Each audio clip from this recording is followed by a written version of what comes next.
The story of how the Sisters of Charity of the Incarnate Word built Incarnate Word College begins with a call for help. Claude Marie Dubuis, a Frenchman who was then Bishop of all of Texas, was desperate. Texas was suffering from the ravages of the Civil War, coupled with the tragedy of a rapidly spreading cholera epidemic. In 1866, having made many unsuccessful appeals, Bishop Dubuis contacted his friend, Mother Angélique Evert, Superioress of the Order of the Incarnate Word and Blessed Sacrament in Lyon, France. His inspired words became the founding call for a group of remarkable women, the Sisters of Charity of the Incarnate Word. Dubuis wrote, "Our Lord Jesus Christ, suffering in the persons of a multitude of the sick and infirm of every kind, seeks relief at your hands." He identified the suffering persons in the streets of South Texas with the person of Jesus. He was convinced that when he met and ministered to them, he encountered the living God. Unable to resist this impassioned plea, the sisters in Lyon sent 3 young women to help their friend. After working in Galveston for 3 years, 3 sisters traveled by stagecoach to San Antonio in 1869. These 3 grew to be 197 in less than 20 years. Within these 2 decades, the sisters had founded Santa Rosa Infirmary in San Antonio, Texas, and St. Joseph's Infirmary in Fort Worth, Texas. They soon administered 7 railroad hospitals scattered throughout Texas, Missouri, Iowa, and New Mexico. A similar phenomenon occurred in the fields of education and social work. Because the sisters saw Jesus in the sadness of children without parents, they established several orphanages for boys and girls. Because they saw Jesus in the curious eyes of young people, they opened 18 schools in the United States. In 1881, they sought and obtained a charter to nurse and teach in the state of Texas. This phenomenal early growth has not stopped. In San Antonio, the Academy of the Incarnate Word proved to be particularly promising. The school was started at its present site in 1900. It began by offering elementary education, which soon expanded to the secondary level. Realizing the need for private higher education, especially for women, the sisters prepared themselves in a wide diversity of academic disciplines. They attended some of the finest institutions of higher education in the United States and throughout the world. The Academy evolved to become Incarnate Word College, awarding its first degree in 1910. These early years marked the Sisters of Charity of the Incarnate Word as hard-working education and healthcare professionals. What you're about to see and hear is the remarkable story of how the sisters built the college. Serving as a kind of human cornerstone, they steered its course through the first half of the 20th century, shepherded it through the expansion and tumult of the 60s and 70s, and laying the groundwork for what is now the University of the Incarnate Word, the largest Catholic university in the state of Texas.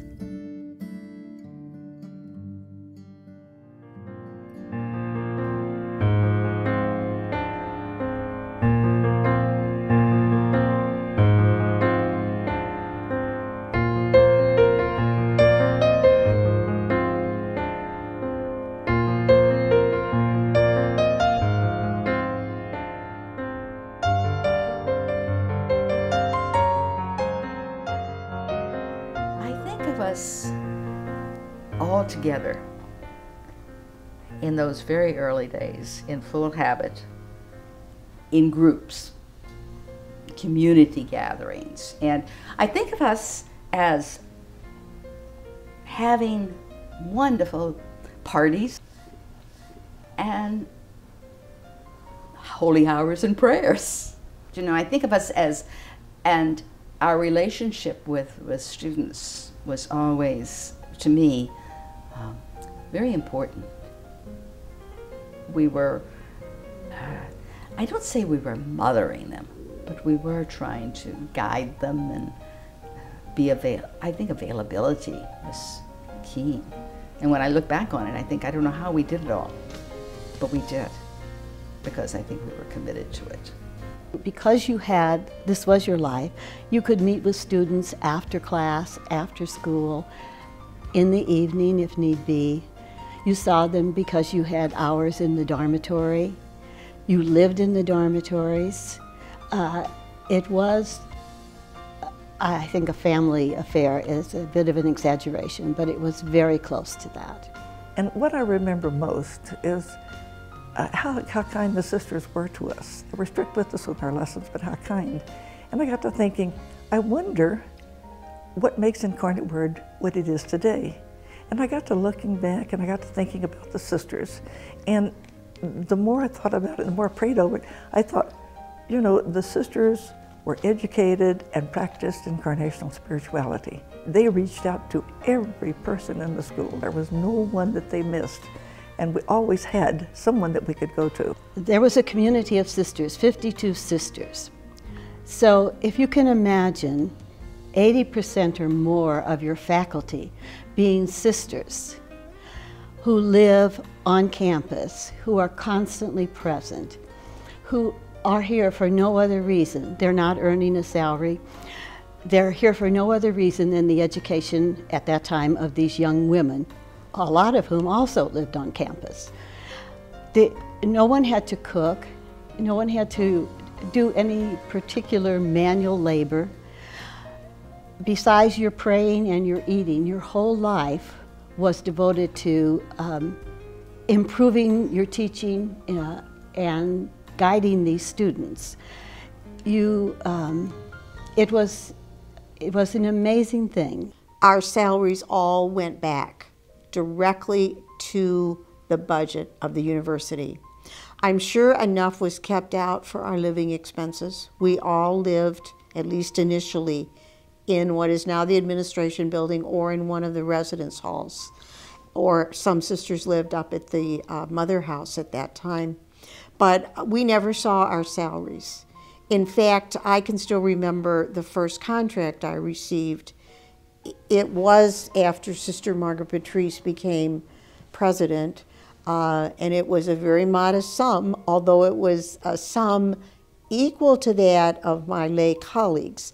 The sisters always received salaries equal and just as the lay colleagues, but there was a little clause on the contract that said to be contributed back as contributed services.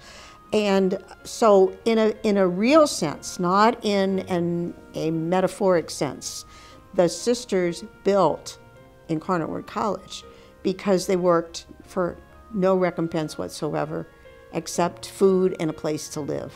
Convent life was such a different culture, such a strange culture. Taking off my colorful clothes, wiping off my eyeshadow, putting on the black dress of a postulant, going to tell my family goodbye. And every day seemed to be full of strange customs. When we got up, how we ate, how we made our beds.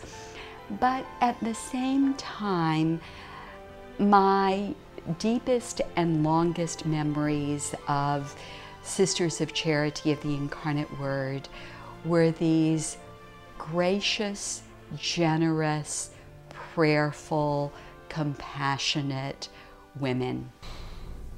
Up at 5, bed at 9:30, and in between every hour was accounted for. You know, well, that was the convent life. That still went on. I still left my office to come over for Vespers at 3 o'clock. And then you were free until 5:30, and 5:30 or 6 o'clock, I think we had the last office of the day. But some people would argue, I want to watch the news. That's why I think we changed it to 6 o'clock. Then we built the new chapel. It was in the 60s. I can't remember exactly when it was, but I do remember well when it was completed, because Mother Columkill was, she knew exactly when she wanted it, when it was to be finished, and I remember the architect, he would be frequently in her office to make sure that plans were going along. I knew it was sometime in September it was to be open, and this was the date set for the dedication, and Bishop was coming, and I think a day or two before we said this is not going to be finished. So the night before we had the opening, I remember all the sisters, at least all the younger ones, we were on our hands and knees scrubbing the floor because it wasn't polished up as well as it should have been, because they were rushing to do it. And Antoninas and some of the others were in the kitchen making sandwiches and coffee to keep the workers going. I mean, we really worked through the night to get the chapel finished. And so every time I walk in, I think I remember the day that was dedicated. I think, see, we all lived in community, and we had such various characters. I mean, in this large, there were 50 nuns in the community at that time. And we were supposed to, those of us that were juniors that didn't have final vows, were supposed to stay together and not mingle. So we always used to tease Margaret Patrice because she was like the youngest of those who had made vows. And we used to tell her, we can't talk to you, which wasn't really true, but it was like, you know, stay within your own group and in your own interest group. And that's how they controlled it, because that's how they sat us in the dining room. You had assigned places, and so the people you were sitting with were most likely people your age. We were a happy community, I think. All had chores, we all had our charges. We did clean our dorms and, of course, the refectory. We did whatever needed to be done, you know, so you did, like in the summertime, for example, Jubilee Hall was here when I was here. It got a major cleaning in the summertime when summer school was over and before the students came back in the fall. They cleaned Dubuis Hall. They washed all the windows and scrubbed all the floors in the summer after the students left. And so in life, I constantly say, we all have to do a combination of junk work and work that we love. Our congregation has always been full of risk takers. I think coming here was a risk. I think building the university was a risk. And I think always being out there in touch with what is going on. Incarnate Word means we're out there walking flesh to flesh with the people. Our sisters were never in a cloistered, withdrawn environment. They worked with their sleeves rolled up in the streets of San Antonio next to the doctors, curing the sick. I think our sisters were very ambitious for the college, for it to make a difference in the city, and I think we did.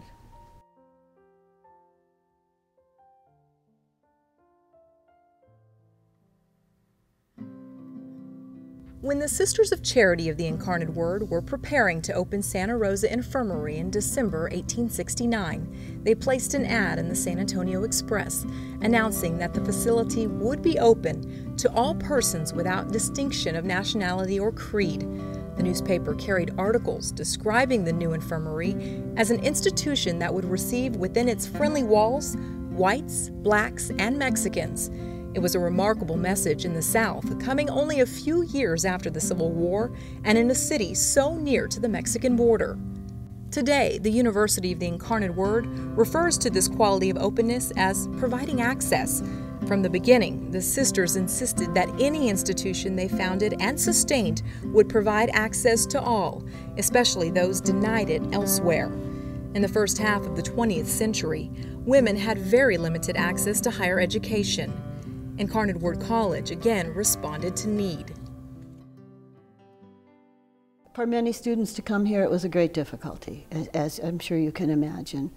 And, you know, we had 8 o'clock classes, we went to 7:30 classes. That was a reason that they did very well. They were paying a high price. I have heard stories of people who suddenly would have to say, I can't come anymore because I don't have the money, and someone in administration would say to them, don't worry about that, we'll cover that. You just keep on coming back. And we did a lot for people. I think there are people who perhaps remember and perhaps some people who don't.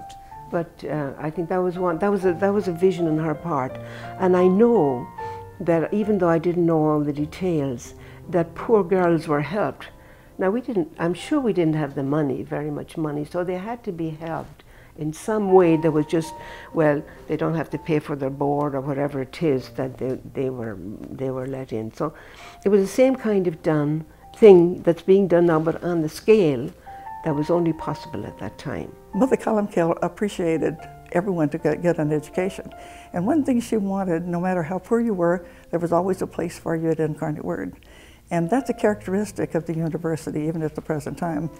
It's amazing, though, in those days, this Incarnate Word College educated all the sisters in the city of San Antonio.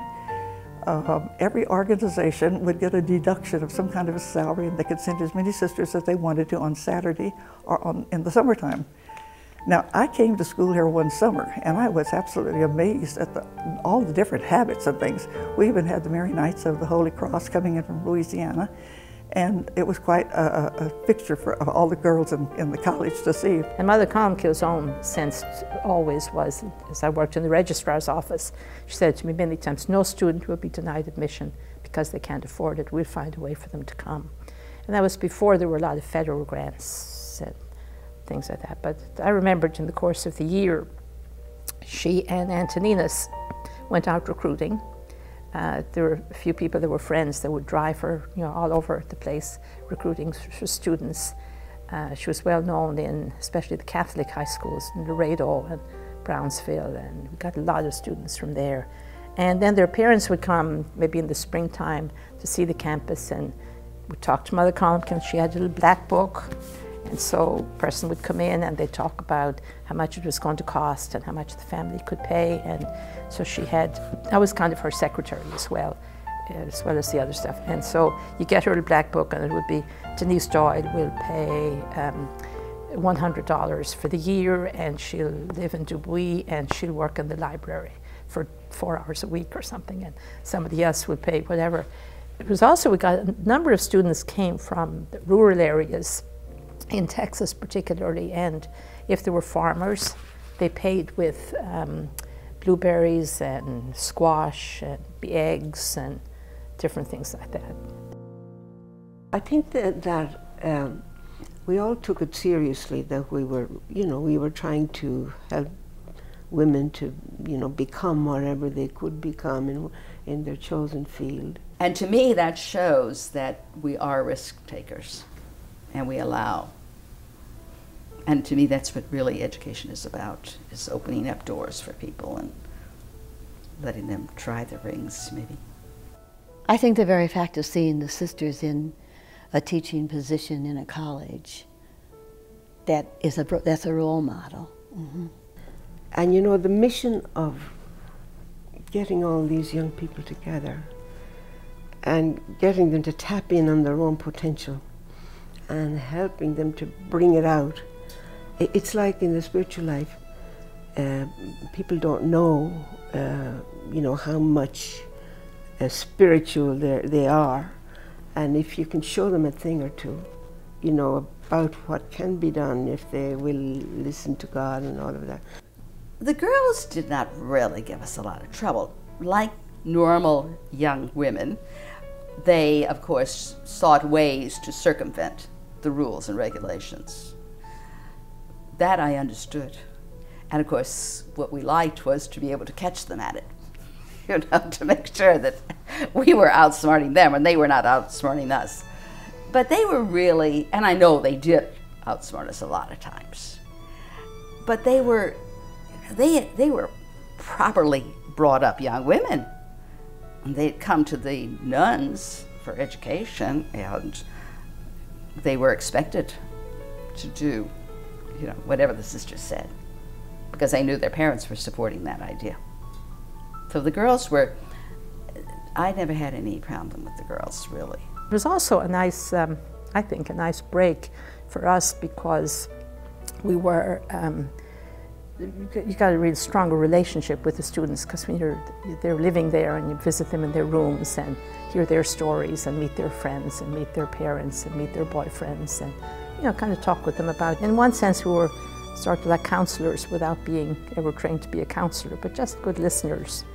And I wasn't much older than they were. I was 20 when I came here to Incarnate Word, and so these were, some of them were a bit older than myself, actually. But all our sisters were educated. So all of our sisters had the experience of the college, and I think all of our sisters in general shared a they valued having higher education available for us, because they could see what happens when sisters come in from the hinterlands, you might say, and have to be educated only in the summertime or things like this. I taught for 1 year in a grade school in San Antonio after I made vows. And that summer when I came to Incarnate Word to go to summer school, Mother Columkill said, well, I have some plans for you. You're going to stay here at Incarnate Word. You will work with Sister Antoninas in the registrar's office, and you will take some courses, maybe 2 or 3 courses at the same time, and you're going to major in math. And I think she knew I was good in math and was interested in math, but I don't remember her asking me if that's what I wanted. But anyway, I majored in math, and I took 2 or 3 courses and worked full-time in the registrar's office with Sister Antoninas. I got my BA in Spanish, majoring in Spanish, because then now Mother Columkill and the superiors changed their mind, and instead of sending me to Mexico to teach English, they were going to keep me here to teach Spanish. I am so grateful to Rosa Maria y Casas, who taught me Spanish and very, very carefully corrected my mistakes. And though I am not at all a fluent Spanish speaker, yet I get along, and she taught me to love the culture. And as I have gone on in Mexican art, Mexican drama, Mexican dance, as I have written and researched in those areas, I see how roots go down. What I learned from Sister Rosa Maria y Casa, what my mother learned from Sister Adriana, how Sister Adriana sent my mother to Mexico City to help a family there who wanted their daughter to speak Spanish. So I think Incarnate Word College has these deep roots of a bicultural congregation, partly in Mexico, partly in the United States, sisters who would go back and forth as teachers, then a rich tradition in San Antonio, our bilingual, bicultural city, that we educate people here in this rich, wonderful tradition. We were all good daughters of the church. We might not interiorly appreciate or agree with some decisions, or something, but we were pretty much towing the line, I think. And Catholic education was significant. I think many parents sent their daughters to us in those early days for the fact that they wanted their daughters to be good Catholics.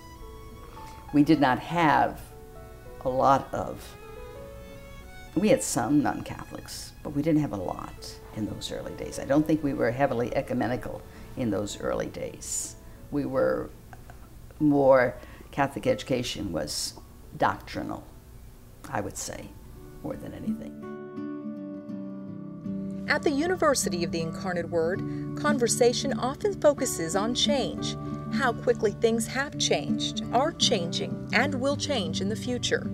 What current generations may understand fully is that change has been a lived reality of the institution from the beginning. Perhaps the pace has accelerated, but the vital relationship, the mutual dance between culture and academic learning, has made its indelible mark on each decade in the progress of UIW. It can't be otherwise. Change is inherent in the human condition, and the mission of UIW is all about what it means to be fully human. The transition from almost all sisters teaching to almost all lay people teaching at the college, the university, came very, very slowly because the sisters retired one at a time, replaced by lay people. As the student population grew, Then the number of course sections had to be expanded, which required more lay people coming in. So it was very, very gradual. You didn't notice it from one time to another. We no longer had a sister as president nor a sister as head of the board of directors, so that I started working under lay presidents, I started working under lay deans, I started working under lay administrators, even in my own department, which was totally new to us as sisters. And we had a turnover of presidents, we had a turnover of deans, so there for a few years there was a lot of change. It wasn't turmoil, but there's a lot of change. And up until that time, we'd had a lot of people staying in the same position for a long time. I also signed my first contract in 1970. Up until that time, we just worked and we knew money was going someplace, but that was not our concern. The budget that was given to me was on one sheet of paper. Everything was there on one sheet of paper. Now, it didn't even occur to me to think about how 10 years or 18 years from then, it would be a bound copy with charts and color graphs and all that kind of thing. Life was very simple in 1960.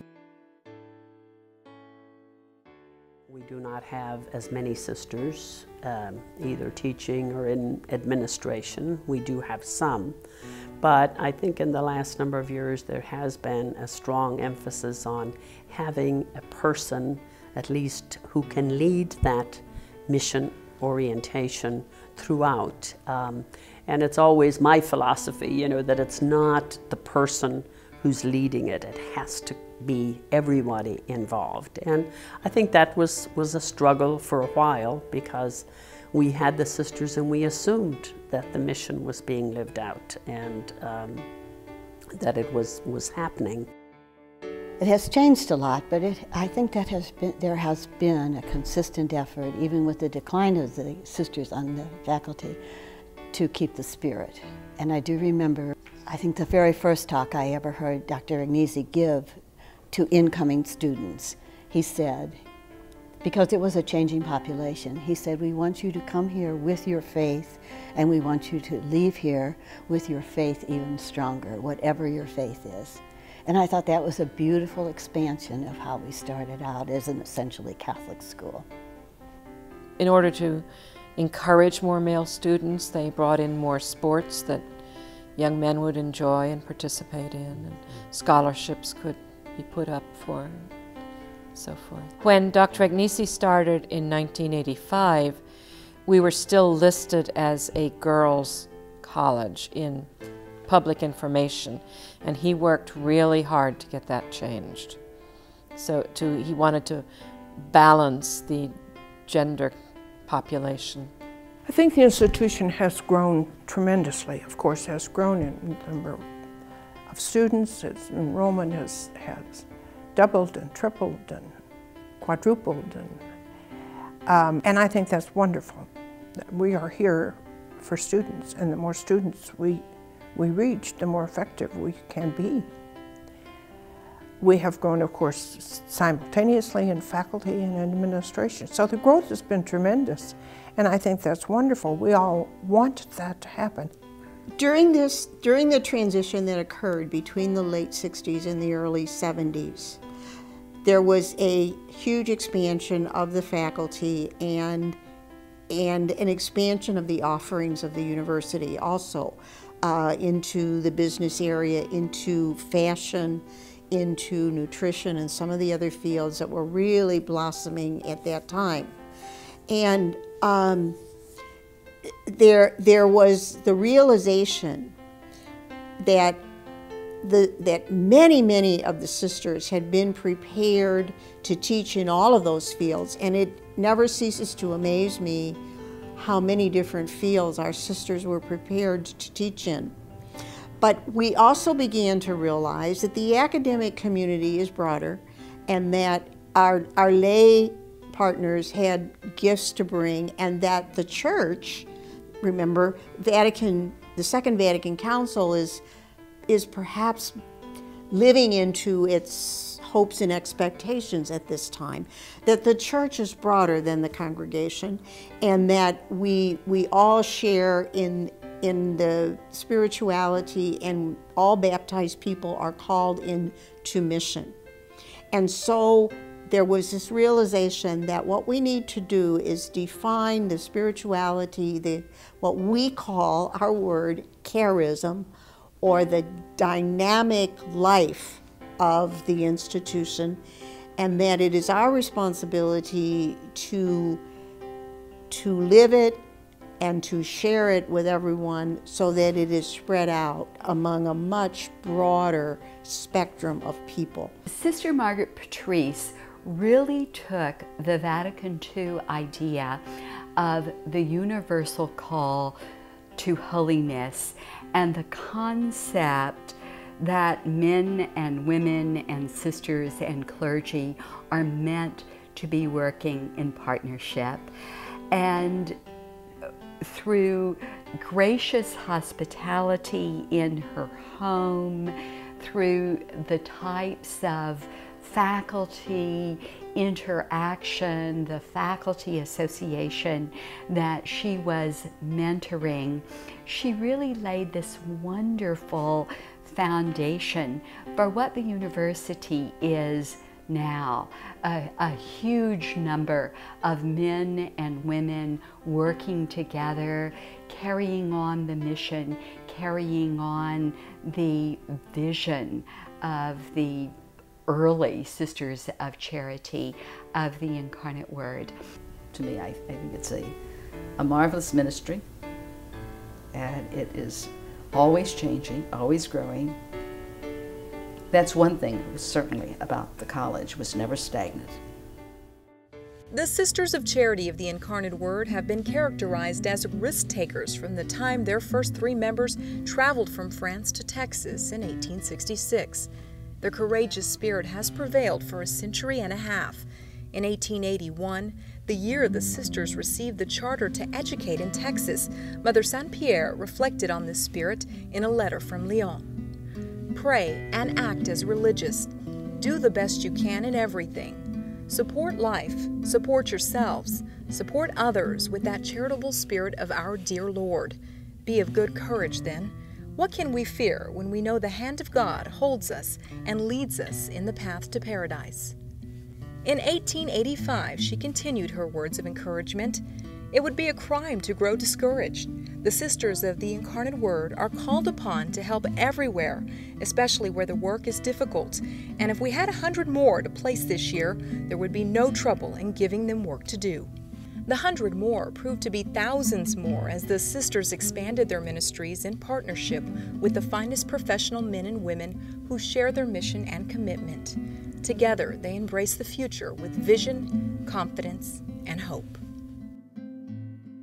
I am a firm believer that the spirit of the Incarnate Word will continue to permeate the University of the Incarnate Word. And I believe that because I see the caliber of the people that are brought here to become part of this community every year. And I see the effort that goes into making the Spirit real to them. I think one of the extraordinary gifts that the Sisters of Charity of the Incarnate Word have, and that this institution has, is that our whole thrust comes from the concept of Incarnate Word, or God made flesh, God made human, God participating fully in the human experience. It is not limited in the figure of any individual. It is God made human. And I think that is a concept that resonates very, very well, especially with educators. Educators are by their very nature people committed to the growth of human nature, to the growth of civilization as we know it, and to the nurturing of our young always to become better than we are. That's what an educator is, in my opinion. And so we bring people here that share that commitment, that we're building a future and we have to pick the right people to do it, and we have to give them the tools to do it. And so I am confident. Will the same language be used? Perhaps not. I can't foresee the future, but I believe that the people that are here understand enough what it means to treat people as God living in the world and to try and be the presence of God living in the world, that I think the future will be very, very strong. It's kind of difficult to project the future, I think, for many reasons. For one reason, we've kind of outgrown our space, which we never dreamed would happen, because we had so much ground on which to expand, and now we have expanded. So I see perhaps the future will more spread out throughout the community. I think that it'll be essential if we're going to continue to expand, which I trust we will. We're going to become, I think, more diverse in our academic offerings, in our programs. We're going to have to, because our society is constantly changing, and we must prepare our students to be leaders in that society. So our faculty needs to be constantly in tune with the changes that are taking place in our world, so that they too are ready to go with those changes and support them and develop them. Our society is changing so rapidly, and I don't have to tell you that. That's certainly a well-recognized fact. Our world is changing. Our whole environment is changing. We live in a rapid change. Not that we didn't have change always, but looking at it, if you look at what's happening today, it seems to be changing faster and faster and faster. And the university has to be ready to prepare our students if we're going to be effective, if we're going to have a role in the future. We have to be prepared to prepare our students to meet those changes, whatever they may be. So we have to be very attuned, I think, to the different directions our world is taking. And when you come on campus, you still actually get that feeling of this is a sacred place, a place of love, learning, and pretty much faith in God. I do see, I feel anyhow. I think that's all you hope for an institution, that it keeps its grounding and its purpose always in view. And with the amount of talk about the mission, it would be hard to lose it. My greatest hope would be that we continue really on the path where we are, but to understand what does it really mean to be a Catholic university today. And it's different to what it meant to be a Catholic university and when I was here started here in the 1950s. So I would like to see us, in a sense, being distinguished for being an outstanding Catholic, spiritually based university. I would love to see Incarnate Word being at the forefront of saying if you really want the strong spiritual foundation, whatever your own religious tradition is, Incarnate Word is the place to go. As we had the reputation area, if you wanted a strong nursing program, Incarnate Word is the place to go. The government sent lots of their nurses here because they knew Incarnate Word had a strong reputation nationally for nursing. I would love to see us having a strong reputation, and that there would be not just a reputation, but they would do it for preparing people with a strong spiritual foundation, with the ability to be good family people, be good business people, be able to effect peace and justice and make our world a better place. With the new School of Nursing, I think that adds another special dimension, and it emphasizes nursing. I would run into graduates as I worked with healthcare and at the Catholic Health Association, and many graduates in different parts of the country, and so proud to have graduated from Incarnate Word, and always felt like I think that they had an outstanding education. So I'm pleased and hopeful that it will continue to do that well. My hope is that it keeps a strong liberal arts curriculum, and that both philosophy and, I would say, faith-based theology which should be, if we're going to have a religious studies department, which should be a strong dimension within the religious studies department, that they continue. And my practical hope is that when we hire, not just in those areas, but in communication arts, in psychology, in business, that we look for people who went to liberal arts colleges themselves. My hope is that even as we grow, we will still find ways to relate to one another and to recognize in our students the person. I think it is so important to realize that our students have to make tremendous sacrifices to come here, and we owe it to them to give them the best possible foundation and to challenge them in as many ways as we can. So I think it is important to realize that the presence of the sisters is not something of the past, but something that's very real today. And I think they encourage us and they challenge us in a way as a university, as the people who are in charge of the university, and who are the ongoing community of the university, to remain focused on the mission, to teach the mission, to make it real. There's always something going on that I think makes the mission real, especially at the grassroots to students, because they connect to their interests with faculty and administrators. So the administration, the president, the provost, the deans, they can't do it all. They can't even attempt to do it all. But what they do is they set the course and they give permission and they put aside resources to do the kind of education and formation that allows that grassroots to really be connected to the Sisters of Charity of the Incarnate Word, to not go astray, but to remain true to what the sisters really believed in and want for the university. It is likely that at some point there will be very few sisters, even fewer, and eventually I could imagine that there will be none. While the sisters are the center of this mission and their dedication built Incarnate Word College and then the University of the Incarnate Word, that the focus has to be on those of us who are here and those who will come.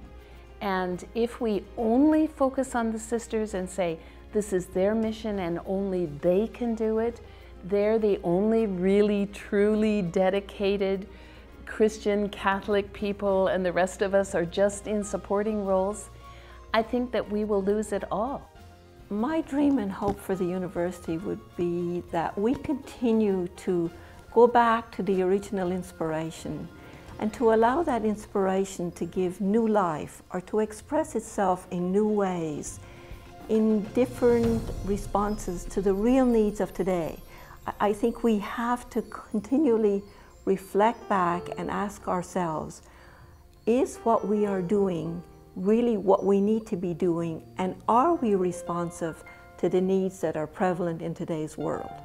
And how can we better or have the flexibility or the nimbleness to be able to adjust programs as we move forward, continuing to have that passion around mission, passion around values, and passion around the Catholic identity and tradition of the university, because I think that also is what gives us a real future. And that's my hope, is that the next generation, who will not be sisters, they will be people hopefully who want, though, to carry on the mission of the sisters. And I think we're trying to set the direction of how you do that. The legacy the Sisters of Charity of the Incarnate Word left behind was the result of hard work. Their efforts required commitment and vigilant care. As personifications of the university's mission, they also empowered the future champions by learning an example to carry it forward. And the sisters instilled a humble recognition of the individual's role in that heritage. In Promises to Keep, Sister Margaret Patrice Slattery's history of the congregation of the Sisters of Charity of the Incarnate Word and of Incarnate Word College, she reflects. What the University of the Incarnate Word is today is not the result of any single development in any single period of its history. Neither is it the work of any one professor or administrator. Rather, it is the sum total of the efforts of students, faculty, staff, administration, trustees, alumni, and benefactors. Each one has left an imprint on the college. Each one has been a part of the continuity of spirit and mission. Ensuring the legacy of the sisters' lives and works means retelling their stories, inspiring each succeeding generation to embrace the strength of the past, make it their own, and proudly carry it into the future with confidence and creativity. At the University of the Incarnate Word, the hard work continues, the legacy lives.